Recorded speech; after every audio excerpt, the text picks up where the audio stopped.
السلام عليكم ورحمة الله وبركاته. بسم الله والحمد لله الصلاة والسلام على رسول الله وبعد. எப்படி இருக்கீங்க? நலமாக இருக்கீங்களா எல்லோரும்? இன்ஷா அல்லாஹ் எல்லோரும் நலமாக இருப்பீங்கன்னு நினைக்கிறேன். அதே நேரத்தில் ஐயாமுல் ஐதுன்றபடியால் நானும் சரி நீங்களும் எல்லாருமே பிஸியாக இருந்திருப்பீங்கன்னு நினைக்கிறேன். இன்ஷா அல்லாஹ் ஹைர். எனிவே நமக்கு ரெண்டாவது பாடத்துக்கு தொடர்படியாக போக கிடைக்கல ஒரு சின்ன ஒரு இடைவெளி. ஹைர் அல்ஹம்துலில்லாஹ். இன்றைக்கி ரெண்டாவது பாடத்தை பார்க்கலாம். ஏற்கனவே நம்ம முதலாவது பாடத்தில் தர்ஸல் அவ்வலில் இது, இந்த, இவன், இவர் அப்படின்றத நம்ம பார்த்தோம். ஹாதா. அதே நேரத்தில் இது என்ன என்றதையும், இவர் யார் அப்படின்ற மாதிரி, இல்லைன்னா இவன் யார் அப்படின்றது எப்படி, அதே போல் இதுவா இன்னது அப்படின்றத எப்படி கேட்குறது, இந்த மாதிரியான விடயங்களை நம்ம பார்த்தோம். இப்போது அதுக்கு முரணாக அல்லது அதற்கு ஆப்போசிட்டாக நாம் சொல்கிற ஒரு அடுத்த ஒரு விடயத்தை சுட்டி காட்டி சொல்கிறதுக்கு நம்ம பாவிக்கிறது தான் அது, அவன், அந்த அப்படின்னு சொல்கிறது. ஸோ இது எப்படி நாம் அரபியில் சொல்கிறது அப்படின்னு நம்ம பார்க்கலாம். அத்தர்சு தானி, அத்தர்ஸ் அத்தானி, இரண்டாவது பாடம். الدرس الثاني. ஓகே. ذلك ذلك அது, அவன், அந்த, இந்த எல்லா மீனிங்கும் பொருளும் கொள்ளும். ஹைர். முதலாவதாக கொடுத்துருக்குறாங்க. இங்கால ஒரு நட்சத்திரத்தை வரைஞ்சி நட்சத்திரத்தினுடைய ஒரு படத்தை போட்டிருக்கிறாங்க. மா ذلك அது என்ன, ذلك நஜ்முன் அது ஒரு நட்சத்திரம். ஓகே. திருப்பியும் நமக்கு பழைய பாடத்தை மீட்டி கொண்டு வர அடிப்படையில் ஹாதா மஸ்ஜிதுன் இது ஒரு பள்ளி வாயல். அதே நேரத்தில் இன்றைய பாடத்தையும் கொண்டு வராங்க.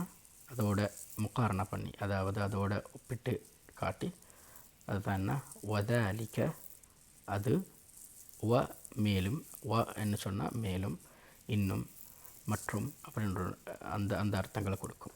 வ நம்ம இங்கிலீஷில் அண்ட் நம்ம சொல்கிற மாதிரி. வ தாலிக்க அதை நம்ம அப்படி பிரித்து சொல்கிறது கிடையாது. நான் ஒரு வாட்டி எல்லாத்தையும் சேர்த்து நான் வாசித்து காமிப்பேன் இன்ஷா அல்லாஹ். வ தாலிக்க அது, பைத்துன் ஒரு வீடு. ஓகே. அது போலே இங்கால ரெண்டாவதாக கொண்டு வந்திருக்கிறாங்க. ஒரு குதிரையுடைய படத்தையும் ஒரு கழுதையுடைய படத்தையும் கொண்டு வந்திருக்கிறாங்க. ஹாதா ஹிசானுன் இது ஒரு குதிரை.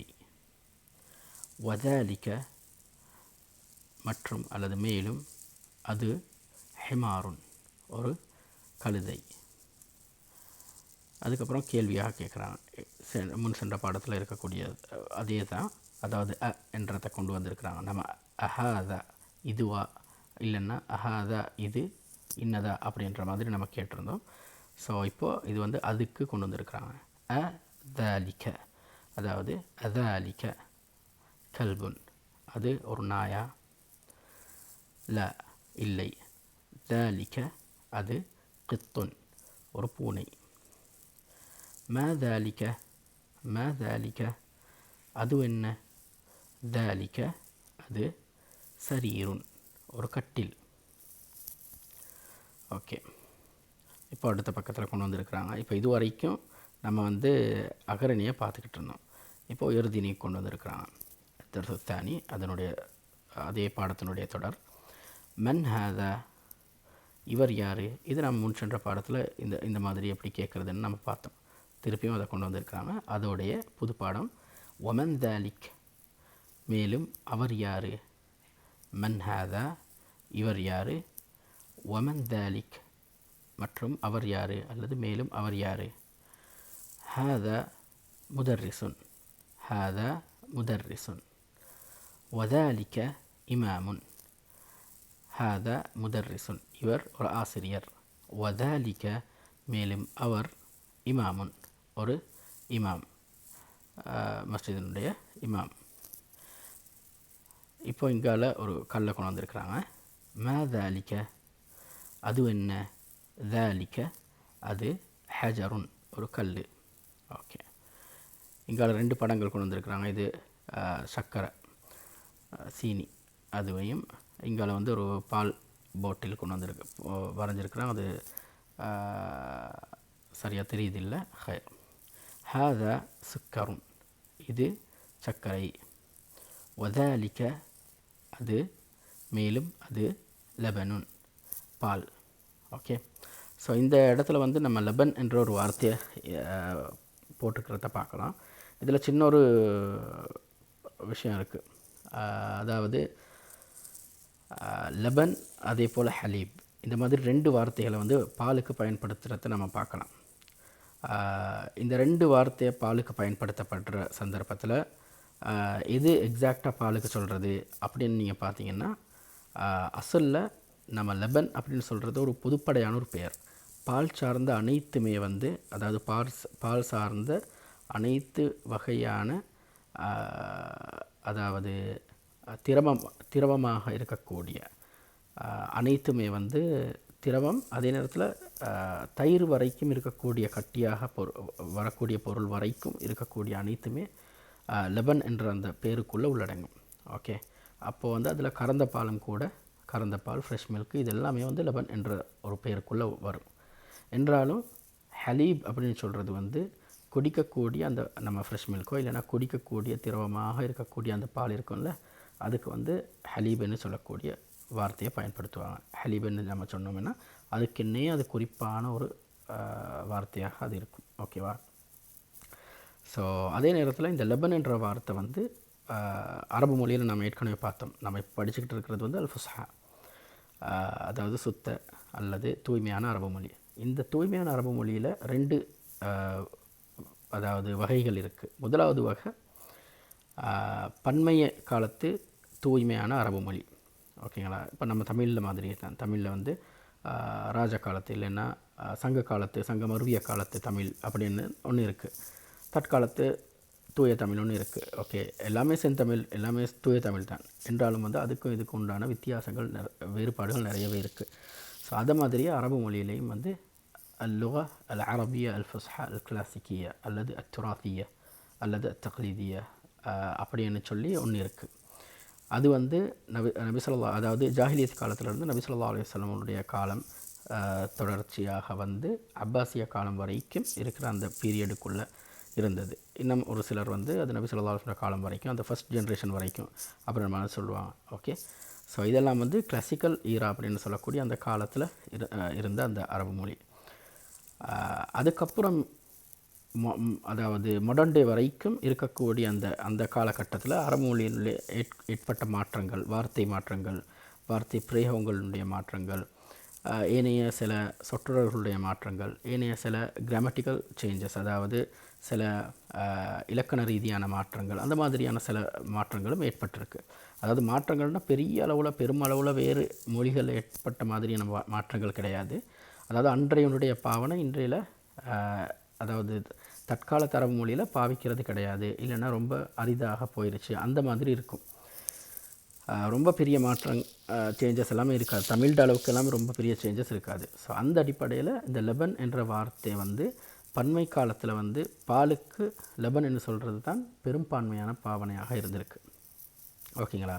தற்காலத்தில் வந்து ஹலீப் என்ற வார்த்தையை வந்து இதுக்கு பயன்படுத்துகிறாங்க. அதையும் தாண்டி லெபன் என்றது வந்து தற்காலத்தில் அரபு நாடுகளில் வந்து வேறொரு பொருளுக்கு பாவிப்பாங்க.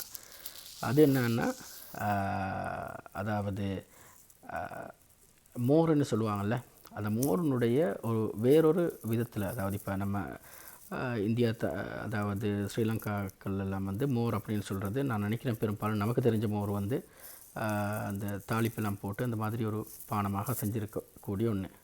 இங்கே வந்து அந்த லெவலுக்கு இல்லாமல் ஒரு தயிர் என்று சொல்கிறத விடவும், தயிரை வந்து கரைக்கப்பட்ட ஒரு அமைப்புலையோ இல்லைன்னா ஒரு ரொம்பவும் திரவமான ஒரு அமைப்பில் ஒரு இது இருக்கும். அரபு நாடுகளில் வந்து இருக்கக்கூடியவங்களுக்கு வேலை நிமித்தமாகவோ இல்லைன்னா எப்படியோ வந்தவங்களுக்கு தெரியும், லெபன் அப்படின்னு ஒரு சின்ன போட்டில் அடித்து அந்த மாதிரி ஒரு பானம் இருக்கும். ஸோ அதை கூட எடுத்து நம்ம வந்து அதில் மற்றமுடன் நம்ம ஊர்களில் செய்யக்கூடிய அனைத்து வேலைகளும் செஞ்சால் அது மோராக மாறிடும் கண்டிப்பாக. ஸோ அந்த மாதிரியான ஒரு திரவம், ஓகேங்களா, புளியாக இருக்கும் குடிக்கிற நேரத்தில், அதுக்கு வந்து லெபன்னு சொல்லுவாங்க. ஓகேங்களா? அந்த பாவனை தான் இன்றைக்கி வந்து லெபன்ன்றதுக்கு இருக்கக்கூடிய தற்காலத்து பாவனை. என்றாலும் லெபன்ன்றது வந்து பழங்காலத்து பாவனையில் வந்து பாலுக்கு பாவிக்கப்பட்டிருக்கு. ஸோ அதை அடிப்படையாக கொண்டு தான் இந்த கிதாபில் வந்து அந்த கிளாசிக்கல் வேயை வந்து இங்கே யூஸ் பண்ணியிருக்கிறாங்க. எனவே வந்து அந்த குழப்பம் வந்து வந்துடாமல் இருக்கிறதுக்காக இந்த இடத்துல அதை வந்து சுட்டி காட்ட விரும்பினேன். ஹைர். அதுக்கப்புறம் ஒரு எக்ஸசைஸ் கொடுத்துருக்குறாங்க. அதாவது ஒரு பயிற்சி. தம்ரீன் இக்ரா வக்துப், வாசியுங்கள் மேலும் எழுதுங்கள், அதாவது வாசித்துக்கிட்டு எழுதுங்க அப்படின்னு சொல்லி கொடுத்துருக்குறாங்க. Read and right. ஹாதா சுக்கருன் வதாலிக லபனுன் மன் தாலிக் ذلك إمام أذلك قط لا ذلك كلب ما هذا حجر. ஓகே, புது வார்த்தைகளை கொண்டு வந்திருக்கிறாங்க இங்கே. அல் கலிமாத்துல் ஜதீத இமாமுன், அதாவது மஸ்ஜிதினுடைய இமாம். அதே போன்று ஹஜருன் கல், சுக்கருன் சர்க்கரை, லெபனுன் பால். ஓகே, இன்ஷா அல்லாஹ் அடுத்த பாடத்தில் சந்திக்கும் வரைக்கும் விடை பெற்றுக்கொள்கிறதுக்கு முன்னாடி ஒரு சில விடயங்களை சொல்லிக்க விரும்புகிறேன். அதாவது இதில் இருக்கக்கூடிய பயிற்சிகளை கண்டிப்பாக செய்யுங்க. ஒரு சிலர் வந்து பயிற்சிகளை செஞ்சு அனுப்பி வச்சுருந்தாங்க. மாஷா அல்லாஹ் நல்லா இருந்துச்சு. பெரும்பாலும் எல்லாமே சரியாக இருந்துச்சு. ஒரு சிலர்கிட்ட கொஞ்சம் சின்ன சின்ன அதாவது தவறுகள் பிழைகள் இருந்துச்சு. பிரச்சனை கிடையாது. ஆரம்பத்தில் அந்த மாதிரி தான். போக போக இன்ஷா அல்லாஹ் அது சரித்திருத்தப்படும். ஆரம்பம் தானே ஒரு புதிய லாங்குவேஜ், அதனால் யாரும் அதாவது பின்வாங்கிற வேணாம். இன்ஷா அல்லாஹ் நம்ம விடாமுயற்சியோடு நம்ம தொடர்கிற நேரத்தில் நம்ம வந்து பெருமளவில் நமக்கு ஒரு முன்னேற்றம் கிடைக்கும் கண்டிப்பாக இன்ஷா அல்லாஹ். அல்லாஹ் அந்த முன்னேற்றத்தை நமக்கு கொடுத்து இல்மை வந்து நமக்கு ஃபத்ஹ் பண்ணி கொடுக்கறதுக்கு போதுமானவன். ஹைர். இதை வந்து ஒரு வாட்டி திருப்பியும் நான் வந்து வாசித்து காமிக்கிறேன். அதாவது கடைசியை நிறுத்தி அந்த மாதிரி வாசித்து காமிக்கிறேன். الدرس الثاني. ذلك ما ذلك؟ ذلك نجم. هذا مسجد وذلك بيت. هذا حصان وذلك حمار. أذلك كلب؟ لا ذلك قط. ما ذلك؟ ذلك سرير. من هذا ومن ذلك؟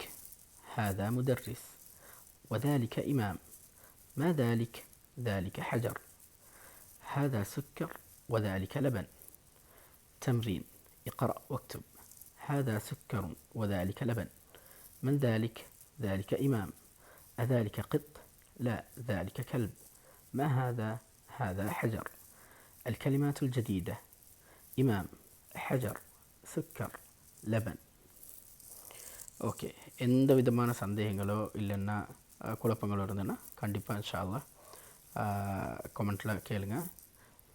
அதாவது மேலதிகமாக அதாவது விரிவாக்கம் தேவை இல்லைன்னா அதுக்குண்டான ஒரு விளக்கம் தேவை அப்படின்னு இருந்துச்சுன்னா வாட்ஸ்அப் நம்பரை போடுங்க. இன்ஷா அல்லாஹ் வாட்ஸ்அப் ஊடாக நான் வந்து தொடர்பு கொண்டு இன்ஷா அல்லாஹ் அதை தெளிவுபடுத்துவேன்.